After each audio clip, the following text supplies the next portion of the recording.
Anong nilagay mo? Ha? Insekto? Saan mo siya nilagyan ng insekto?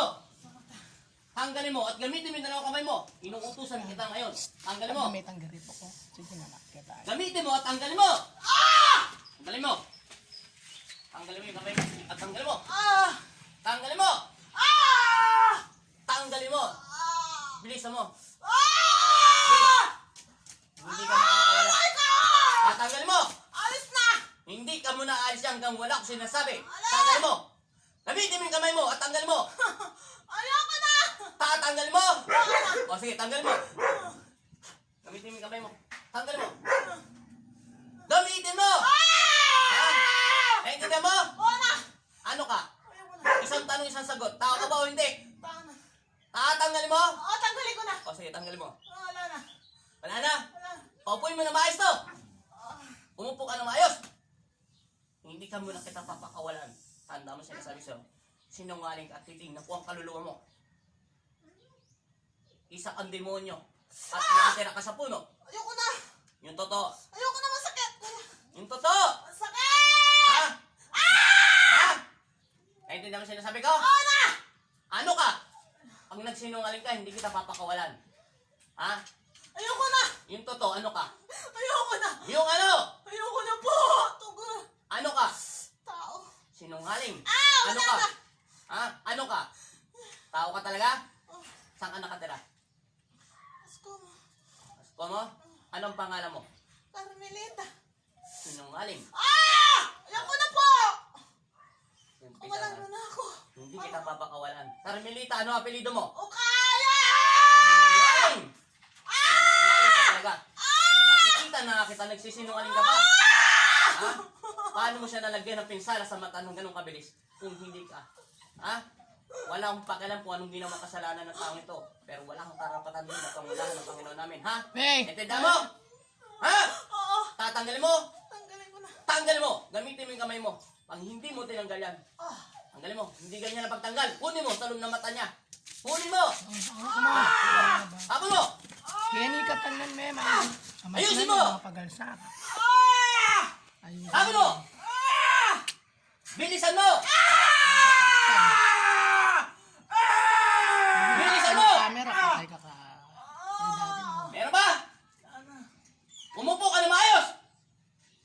Kailan to gagaling? Tinatanong kita. Bukas! Anong oras? Sais! Siguraduhin mo lang. Impacto ka. Sinungaling ka, makukulam ka. At sinungaling ka, masamang espiritu ka. Pinagluloko mo pa ako. Akala mo hindi kita nakikita sa loob ng katawan niya. Intindihan mo? Oo! Anong kasalanan ng taong ito? At bigyan mo ako ng magandang dahilan. Papakawalan kita ngayon. Hindi kita lulusawin. Ayan me. Ano ang kasalanan niya? Wala! Sinungaling ka. Bibigyan mo ng kasakit na walang ano? Ano ang kasalanan? Ano? Bilisan mo. Ano ang kasalanan niya? Wala! Sinungaling ka. Pagbibigyan kita ngayon. Tandaan mo. Ha? Wala na! Wala ka nilagay sa katawan niya. Umayos ka naman po. Papigain kita ng gusto. Wala kang pakalam. Kung taga saan kung hinayupak ka. Ha? Naintindihan mo? Manda ka at palalayasin kita sa kaloob ng katawan niya. Sa pangalan ng Ama, ng Anak at Espiritu Santo. Sa pangalan ni Jesus. Masamang espiritu, umalis ka sa katawan ng taong ito. Sa pangalan ni Jesus. Amen. Ama namin suma sa langit, kasambahin ng ngalan mo. Magpasaan na karenosong din na loob dito sa lupa. Bigyan mo po kami ngayon ng aming kakanin sa araw-araw at patawarin mo kami sa Oy, aming mga kasala. inalawan mo yung Para na video. pagpapatawad namin sa nagkakasala sa amin. At huwag mo kami Pagalsak. ipahintulot sa tukso. At ilagyan mo kami sa lahat na masama. Amen. Ama Jesus, Ama ng Salud, bigyan mo ako ng kapangyarihan na makapagpagaling na may karamdaman. Salamat po sa pinagloom mo sa kanya namin. Ama Jesus, Ama ng Nazareno, kami ang iyong mga anak. Dahil niyo kami sa pangalan at sa mga Espiritu, binigyan mo ako ng kapag-aming buhay. Amen.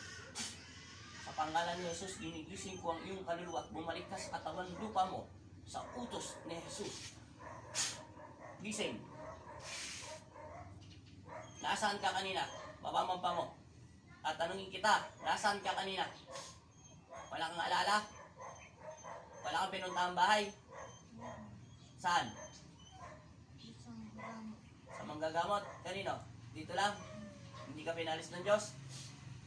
Ano bang pangalan mo? Carmelita. Sige. Mas hawakan mo yung ano, paa mo kung masakit pa. Makukulam siya. Kaligdo. Hindi kulam. Masamang espiritu. Nagsisinungaling. Sinungaling na masamang espiritu yan. Bukas daw ng umaga, bubukas daw yung mata mo. Naintindihan mo? Alam mo yung mga sinasabi mo? Alam mo yung ginagawa mo? Anong nararamdaman mo yung may dasal yung paa mo? Anong alaala mo, huling na alaala mo? Ano? Wala, meron. Parang minabit yung katawan ko. Anong inahabit? Tagalogin mo. Hindi ko maintindihan yun. Hinila daw. Kinahatak. Hinahatak yung espiritu mo? Tinatanggal sa kaluluwa mo? Taas mo. Ilisin mo pagkuha ang video. Hinila. Isipon ako eh. Yun lang ang uling na naalala mo. Wala na. Parang sinasanipan. Sinasaniban ka ng ano? Ng masamang kaluluwa. Kung sa Masamang ganun, kaluluwa. simba ka, magbayo na ka. Magpunta ka sa simbahan. Wala kang pakalam kung anong reliyon mo. Ang importante, pumapasok ka pa rin sa tahanan ng Diyos. Naintindihan mo? Kung yun ang totoong sinasabi mo, totoo yun. Hinahatak na yung kaluluwa sa impyerno. Hindi ko alam kung anong kasalanan mo. Pero ayaw ko nang alamin yan. Humingi ka ng kapatawaran sa Panginoon. Kung ano man nagawa mo kasalanan sa mga sanlibutan o sa mga tao, humingi ka rin ng kapatawaran sa kanila. Kung hindi mo masabi ng harap-harapan sa kanila, sa Diyos ka magsalita. Bukas daw tatanggalin ng demonyo yung nasulog ng mata mo. Bubulagin lahat ng mata mo. Naintindihan mo? Kahit anong inom mo ng gamot yan, hindi gagaling yan. Alam mo bang ginanon mo mukha mo? At tinanggal mo? Parang may tumatanggal sa loob ng katawan mo, di ba? Yun lang. Salamat.